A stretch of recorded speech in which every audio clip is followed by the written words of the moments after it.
తాకట్లో ఉన్న మీ బంగారాన్ని విడిపించి ఆ రోజు ఆన్లైన్ రేటుకి కొంటాం. Sharma gold company.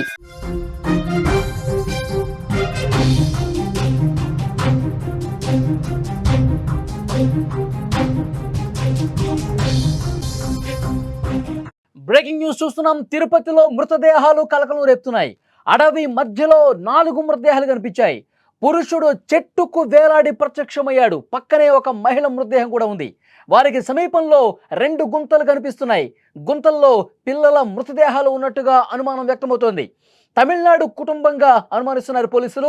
హత్య జరిగిందా లేదంటే ఆత్మహత్య చేసుకున్నారా? ఈ కోణంలో ప్రస్తుతం సీరియస్గా దర్యాప్తు కూడా జరుగుతోంది. అరణ్యంలోకి అసలు ఏ విధంగా వచ్చారనేది ఒక మిస్టరీగా మారింది. పాకాల మండలంలో ఈ ఘటన బయటపడింది. బ్రేకింగ్ న్యూస్ మీరు చూస్తున్నారు. తిరుపతిలో మృతదేహాలు తీవ్ర కలకలం రేపుతున్నాయి. అరణ్యంలో 4 శవాలు. వాళ్ళంతా ఒకే కుటుంబమా? దంపతులతో పాటు 2 పిల్లల్ని ఇక్కడికి తీసుకొచ్చారా? వాళ్ళ మరణానికి కారణం ఏంటి? అక్కడ ఆత్మహత్య చేసుకున్నారా లేదంటే హత్య జరిగిందా? కారడవిలో, నట్టడవిలో వీళ్ళు ఏ విధంగా వచ్చారు? ప్రధాన రహదారి నుంచి అరణ్యంలోకి ఏ విధంగా చేరుకున్నారు? ఇప్పుడు ఇవే ప్రశ్నలు అసలు జవాబు లేనటువంటి ప్రశ్నలుగా మారుతున్నటువంటి సిచ్యువేషన్ ఉంది. తిరుపతి జిల్లా పాకాల మండలం సమీపంలోని దట్టమైనటువంటి అటవీ ప్రాంతంలో ఈ మృతదేహాలను చూసినటువంటి పశువుల కాపరులు పోలీసులకి సమాచారం ఇచ్చారు. ప్రస్తుతం దర్యాప్తు జరుగుతోంది. అసలు అక్కడ ఏం జరుగుతుంది? పోలీసులు ఇంతవరకు ఆ ఇన్వెస్టిగేషన్ ఎంతవరకు వచ్చింది? విషయాలు మనం తెలుసుకుందాం. తిరుపతిలోనే తిరుపతి మొత్తం కూడా కుదిపేసినటువంటి వార్తగా చూడాలి. ఎందుకంటే అరణ్యం మధ్యలో ఒక కుటుంబమే శవాలుగా కనిపించేసరికి పశువుల కాపరులు ఒక్కసారిగా టెన్షన్ పడిపోయారు. భయంతో పరుగులు పెట్టిన పరిస్థితుంది.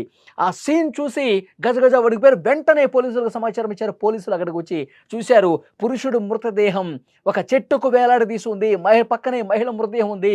ఇద్దరిని పాతిపెట్టినట్టుగా సీన్ కనిపిస్తోంది. అసలు ఏం జరిగిందో నిగ్గు తేల్చే పనిలో పోలీసులు ఉన్నారు. దీనికి సంబంధించిన మరింత ఇన్ఫర్మేషన్ మనం తెలుసుకునే ప్రయత్నం చేద్దాం. మా ప్రతినిధి ఉమాశంకర్ సిద్ధంగా ఉన్నారు లైవ్ లో. ఉమాశంకర్, పోలీసుల దర్యాప్తు ఎంతవరకు వచ్చింది? అంత కారడవిలోకి వాళ్ళు అసలు ఏ విధంగా వచ్చారు? ఆత్మహత్య చేసుకుందామనే వచ్చారా లేకపోతే ఎవరైనా కక్షగట్టి చంపేసి ఆత్మహత్యగా చిత్రీకరించే ప్రయత్నం ఏమన్నా జరిగిందా? అసలు వీళ్ళు ఎక్కడ వాళ్ళు? పోలీసులు ఇప్పుడు ఇస్తున్నటువంటి సమాచారం ఏంటి? ఇది నిజంగానే మిస్టీరియస్ గా ఉందని చెప్పొచ్చు. ఇది చిత్తూరు బెంగళూరు హైవే. అంటే ఈ హైవేకి దాదాపు 4 కిలోమీటర్ల లోపల దట్టమైనటువంటి అటవీ ప్రాంతం. అసలు ఇక్కడికి మేము చేరుకోవడానికి చాలా కష్టతరంగా మారింది. ఇంకా మేము ఆ స్పాట్ కి వెళ్ళడానికి అటు రూట్ కూడా కన్ఫ్యూజ్ అయిపోయినటువంటి పరిస్థితి. సో ఆ ప్రాంతానికి రాష్ట్రం వాళ్ళు ఇక్కడికి వచ్చి అసలు మృతదేహాలుగా కనిపించడం ఒకంత చాలా షాక్ గురి చేస్తోంది. ఇక్కడ ఉన్నటువంటి కాటి కాపర్లు వాళ్ళు తమిళనాడు వాళ్ళని నిర్ధారించేశారా? తమిళనాడు వాళ్ళది? తమిళనాడు వాళ్ళని నిర్ధారించడానికి వాళ్ళ దగ్గర ఒక ప్రిస్క్రిప్షన్ ఉంది. అంటే వాళ్ళు డాక్టర్ దగ్గర చూపించుకున్నట్టు మానసిక స్థితి బాగాలేనట్టు ఒక ప్రిస్క్రిప్షన్ ఉంది. ఆ ప్రిస్క్రిప్షన్ లో ఆ ఒక హాస్పిటల్ కి సంబంధించి కనిపిస్తుంది. ఆ హాస్పిటల్ కి సంబంధించి తమిళనాడు రాష్ట్రం తంజావూరుకు చెందినటువంటి ఒక హాస్పిటల్. ఆ హాస్పిటల్ కలై సెల్వన్ అనేటువంటి వ్యక్తి ట్రీట్మెంట్ తీసుకున్నట్టయితే ఉంది. సో ఆ ప్రిస్క్రిప్షన్ తప్ప ఏ ఆధారం కూడా వాళ్ళ దగ్గర లభించలేదు. 2 పిల్లల్ని వాళ్ళు చంపి పూడ్చిపెట్టినట్టు తెలుస్తుంది. ఆ తర్వాత 2 వైఫ్ అండ్ హస్బెండ్ కూడా చెట్టుకి ఉరివేసుకుని ఆత్మహత్య చేసుకున్నారు. అయితే ఈ ఒక్క ఘటన అంటే ఎప్పుడు జరిగిందో కూడా క్లారిటీగా తెలియదు. ఆ ఒక్క స్పాట్ అంతా కూడా కొంత దుర్వాసన రావడంతో అటువైపుగా వస్తున్నటువంటి పశువుల కాపర్లు కొంత ఐడెంటిఫై చేసే ప్రయత్నం చేశారు. ఒక్కసారిగా ఆ స్పాట్ చూడగానే వాళ్ళంతా పరుగులు తీశారు. నిజంగా ఆ ఒక్క హైవే నుంచి ఈ స్పాట్ కి రావడానికి చాలా కష్టతరమైనటువంటి టాస్క్. అసలు మనుషులు కూడా వెళ్ళలేనటువంటి పరిస్థితులు ఉన్నాయి కొన్ని. సో అటువంటి ప్రాంతానికి వీళ్ళు ఎలా వచ్చారు? అసలు ఈ ప్రాంతానికి వచ్చి ఈ ఒక స్పాట్ ఎంచుకోవాల్సినటువంటి అవసరం ఎందుకు వచ్చింది? ఇదే ప్రశ్నలు ఇప్పుడు పోలీసులకు కూడా. ఉమాశంకర్, మనం విజువల్స్ లో చూస్తా ఉన్నాం. అక్కడ పాతి పెట్టిన ప్రదేశంగా కనిపిస్తున్న దగ్గర రాళ్ళు వరుసగా పేర్చున్నాయి. ఏంటిది? దాని గురించి ఏమైనా చెప్తున్నారా? అంటే అది పోలీసులు ఐడెంటిఫై చేసిన తర్వాత ఇది స్పాట్ అని చెప్పి వాళ్ళు కొంత మార్క్స్ అనేది వేసుకున్నారు. ప్రస్తుతం ఆ ఒక స్పాట్ ను చూస్తే వాళ్ళకి కొద్దిగా అనుమానం వచ్చింది. అంటే లోడినట్టుగా అనిపిస్తోంది. ఆ ప్రాంతంలో కొత్త అంటే మట్టి లోడడానికి పార, అదే రకంగానే గడ్డపార కూడా కనిపిస్తోంది. సో అందువల్ల డౌట్ వచ్చింది వాళ్ళకి. సో దాన్ని స్పాట్ గా నిర్ధారించినటువంటి తర్వాత ఇప్పుడే అంటే ఇంకా బాడీస్ ను కూడా బయటకు తీయలేదు. దానికి ఒక ప్రొసీజర్ ఉంటుంది. రెవెన్యూ వాళ్ళు రావాల్సి ఉంటుంది, డాక్టర్స్ రావాల్సి ఉంటుంది. అక్కడ క్లూస్ టీమ్ అంతా కూడా కొంత క్లూస్ సేకరించిన తర్వాత ఈ ప్రొసీజర్ జరగాల్సి ఉంది. అయితే ఇవాళ ఉదయమే తెలిసింది కాబట్టి సో ప్రస్తుతం పోలీసులంతా కూడా వచ్చి ఇన్వెస్టిగేషన్ చేస్తున్నారు. ఈ ప్రాంతానికి రావడానికి కొంత కష్టతరంగా మారింది కాబట్టి కొంతమంది ఇక్కడ మిస్ అయిపోయినటువంటి పరిస్థితి, అంటే ఇక్కడ ఈ ప్రాంతానికి రావడానికి దారి తప్పైనటువంటి పరిస్థితి కనిపిస్తుంది. వాళ్ళంతా కూడా తీసుకురావడానికి మధ్యాహ్నం పైన పట్టే అవకాశం ఉంది. వచ్చిన తర్వాత మళ్ళీ ఒక క్లారిటీ వచ్చేటువంటి అవకాశం ఉంది. ఇంకా ఆ తమిళనాడులోని తంజావూరుకు ఇన్ఫర్మేషన్ అయితే ఇచ్చారు. సో వాళ్ళ ఐడెంటిటీ కనుక్కునే ప్రయత్నం అయితే చేస్తున్నారు కాబట్టి మృతదేహాలను తీసి పోస్ట్ మార్టం జరిగిన తర్వాత, అంటే ఇప్పుడు వాళ్ళకి అనుమానం ఉంది, ఇంత దూరం వచ్చి వాళ్ళు సూసైడ్ చేసుకోవాల్సినటువంటి అవసరం లేదు కదా, ఎందుకు చేసుకున్నారు అనే దానిపైన కూడా డౌట్ ఉంది. కాబట్టి ఎవరైనా ఇంటెన్షన్ గా వచ్చి చేసి వెళ్ళారా లేకపోతే వీళ్ళే చేసుకున్నారా అనే దానిపైన కూడా ఇప్పటికే మీరు ఇంతకుముందు ఒక మాట అన్నారు, అంటే అక్కడ మనుషులకు కూడా వెళ్ళలేనటువంటి పరిస్థితి ఉంది అన్నారు. అంటే వీళ్ళు అంత దూరం కావాలనే సూసైడ్ చేసుకుందని వెళ్ళారా, లేకపోతే ఇక్కడ ఎవరు వచ్చినా సరే కనిపెట్టకుండా ఉండటం కోసం ఎవరైనా హత్య చేయడానికి అంత దూరం తీసుకెళ్లారా? ఎట్లా చూడాల్సిన అవసరం ఉంది? ఇలాంటి అనుమానం ఏమైనా ఉందా పోలీసులకి? యా, అదే అనుమానం పైన అయితే వీళ్ళు పోలీసులు అయితే ఉన్నారు. అంటే ఇంత దూరం వచ్చి సూసైడ్ చేసుకోవాల్సినటువంటి అవసరం ఎవరికి ఉండదు, అంటే అది రావాల్సిన పరిస్థితి ఉండదు. ఎందుకంటే నేషనల్ హైవే ఇది. ఈ హైవే దగ్గర వాళ్ళకి సంబంధించినటువంటి వెహికల్స్ ఏం కనిపించలేదు. అసలు తంజావూరు నుంచి ఈ ప్రాంతానికి ఎందుకు వచ్చారు? ఆ హైవేలో బస్సు ఏదైనా దిగి ఈ ప్రాంతానికి వచ్చారా, లేకపోతే అది కూడా ఒక హోటల్ లోపల నుంచి వస్తుంది. ఇది రాజుగారి డాబా అనే ఒకటి ఉంటుంది హైవేలో. ఆ హైవేలో నుంచి ఆ డాబాని దాటుకొని ఫారెస్ట్ లోకి రావాల్సి ఉంటుంది. సో ఆ ఒక డాబాలో వచ్చి తినిన తర్వాత ఈ మార్గాన్ని ఎంచుకున్నారా లేకపోతే ఏంటనేది ఇంకా క్లారిటీ లేదు. కాకపోతే ఇప్పుడు వచ్చినటువంటి ఈ సీన్ లో చూస్తే మాత్రము వాళ్ళు సూసైడ్ చేసుకున్నట్టుగానే అనిపిస్తోంది పోలీసులకైతే. కాకపోతే వచ్చినటువంటి క్లూస్ టీమ్ కావచ్చు, అంటే డాక్టర్స్ వాళ్ళు నిర్ధారిస్తే గానీ ఇంకా కన్ఫర్మ్ అయ్యేటువంటి అవకాశం లేదు. ఎందుకంటే నలుగురు ఒకే స్పాట్ లో, అది కూడా దట్టమైనటువంటి అటవీ ప్రాంతం, రాష్ట్రం వాళ్ళు ఉన్నారు కాబట్టి సో వాళ్ళకి సంబంధించి ఇంకా పూర్తి వివరాలు అయితే తెలియాల్సి ఉంది. మేము కూడా ఇంకా స్పాట్ కు వెళ్ళడానికి కొంత కష్టతరంగా మారుతోంది. అసలు దారి తప్పైనటువంటి పరిస్థితి. రెవెన్యూ వాళ్ళు ఒక పక్క వెళ్ళిపోయారు, మీడియా వాళ్ళు ఒక పక్క వెళ్ళిపోయారు. అసలు పోలీసులు కూడా కొంత కన్ఫ్యూజ్ అవుతున్నారు.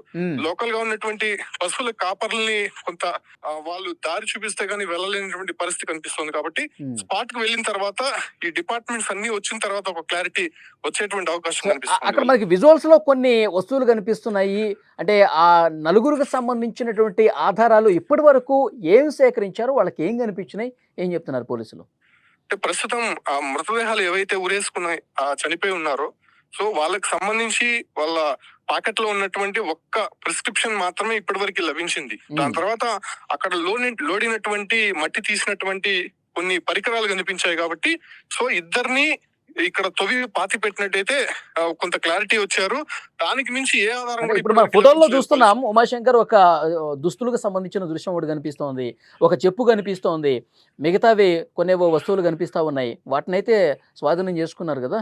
ఎస్ దాని ఆధారంగానే ఇక్కడ ఇన్వెస్టిగేషన్ అయితే కంటిన్యూ అవుతోంది.